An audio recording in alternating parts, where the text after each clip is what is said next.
আজ বিশ্ব মুক্ত গণমাধ্যম দিবস। মুক্ত সাংবাদিকতা ও গণমাধ্যমের দাবিতে প্রতি বছরের এই দিনে বিশ্বজুড়ে দিবসটি পালিত হয়।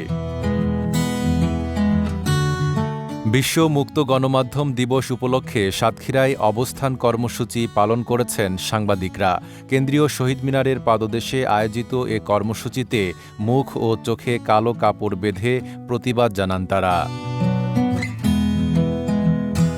সাতক্ষীরা সাংবাদিক কেন্দ্রের উদ্যোগে আয়োজিত এই কর্মসূচিতে সাংবাদিকতা কোনো অপরাধ নয়, আক্রান্ত গণমাধ্যম মানেই আক্রান্ত রাষ্ট্রসহ বিভিন্ন স্লোগান দেওয়া হয়।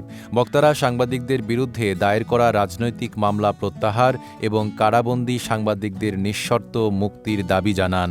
সাংবাদিকতার জীবনের মায়া ত্যাগ করে জীবন বাজি রেখে রোদ বৃষ্টি ঝড় উপেক্ষা করে কিন্তু সত্য জাতির সামনে তুলে ধরে। সেই সাংবাদিকদের হামলা আমরা শিকার হতে হচ্ছে, মব সৃষ্টি করে জেল কারাবন্দী করা হচ্ছে।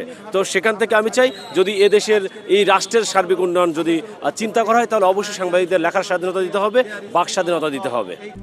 RICL TMX, যুগের পর যুগ স্থাপনা থাকে মজবুত। সাধারণ মানুষ তো গণমাধ্যমের উপরেই নির্ভর করে তাদের কথা বলার জন্য সকলটা।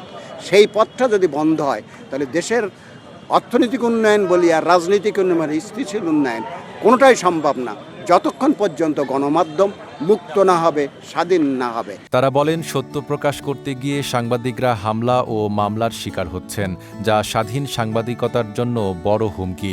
গণমাধ্যম কার্যালয়ে হামলা ও ভীতি সৃষ্টির ঘটনাগুলোরও নিন্দা জানান তারা।